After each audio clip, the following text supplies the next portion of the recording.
तो आज हम जानेंगे सीखना क्या है। तो चलिए दोस्तों शुरू करते हैं।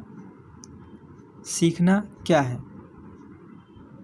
सीखना क्या है, इसे समझने से पहले हम कुछ परिभाषाओं पर ध्यान देंगे।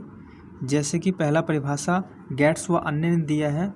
गेट्स व अन्य कहते हैं अनुभव के द्वारा व्यवहार में होने वाले परिवर्तन को सीखना या अधिगम कहते हैं।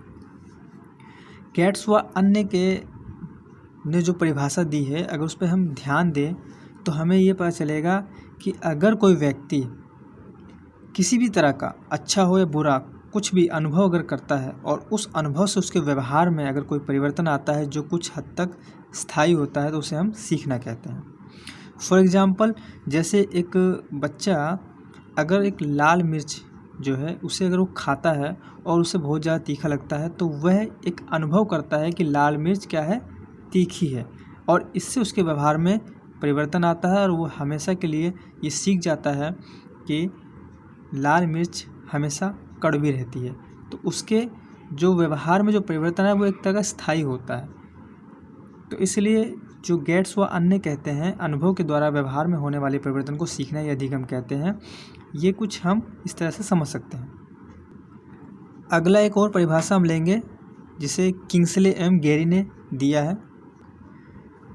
किंग्सले एवं गेरी कहते हैं अभ्यास अथवा प्रशिक्षण के फलस्वरूप नवीन तरीके से व्यवहार करने अथवा व्यवहार में परिवर्तन लाने की प्रक्रिया को सीखना कहते हैं। अगर किंग्सले एवं गेरी की परिभाषा पर अगर हम ध्यान दें तो हमें ये समझ में आता है कि अगर किसी व्यक्ति के व्यवहार में अगर कोई स्थायी परिवर्तन आता है, वो भी किस वजह से, अभ्यास अथवा प्रशिक्षण की वजह से, तो हम उसे सीखना कहेंगे।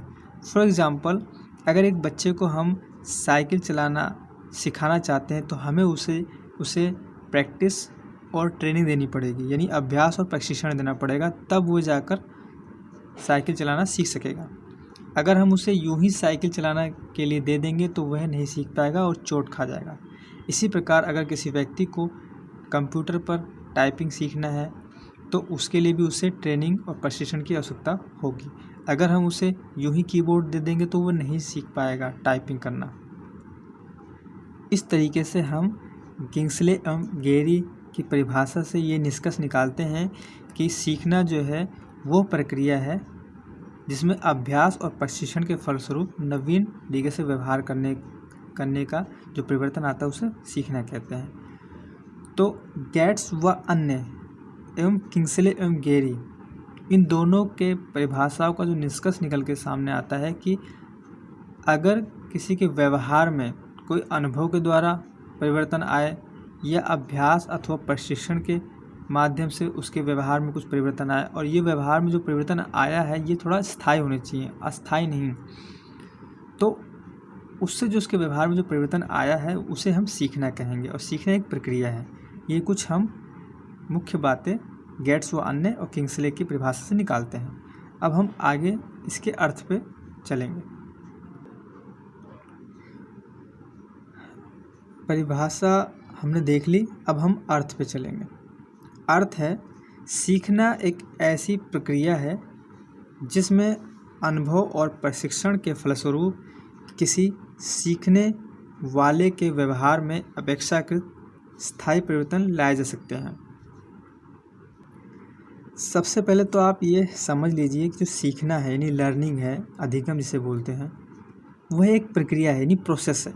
यानी जब भी बच्चा पैदा होता है तब से लेकर, ये यूँ कह लिए कि माँ की गर्भ में जब आता है बच्चा, तब से लेकर जब तक वो मर नहीं जाता तब तक वह सीखता रहता है, और ये सीखने की प्रक्रिया चलती रहती है। इसीलिए कहा गया है सीखना एक प्रक्रिया यानी प्रोसेस है, ये कभी नहीं रुकती है। अब जो है कोई अगर सीखना चाहता है या कोई चीज़ सीखता है तो उसमें जो अनुभव और प्रशिक्षण का भी बहुत महत्वपूर्ण स्थान है। अब और जो व्यवहार में जो अपेक्षाकृत जो परिवर्तन होते हैं वो स्थायी होते हैं। यानी कि सीखना जो है एक प्रक्रिया है जिसमें अनुभव और प्रशिक्षण के फलस्वरूप किसी सीखने वाले के व्यवहार में जो परिवर्तन आते हैं वो स्थायी होते हैं। अगर हम अर्थ में ही आगे बढ़े तो अगला पॉइंट है, सीखना एक स्थायी परिवर्तन तो होते हैं, परंतु ऐसे स्थायी भी नहीं कि किसी भी तरह इन्हें फिर बदला नहीं जा सकता है।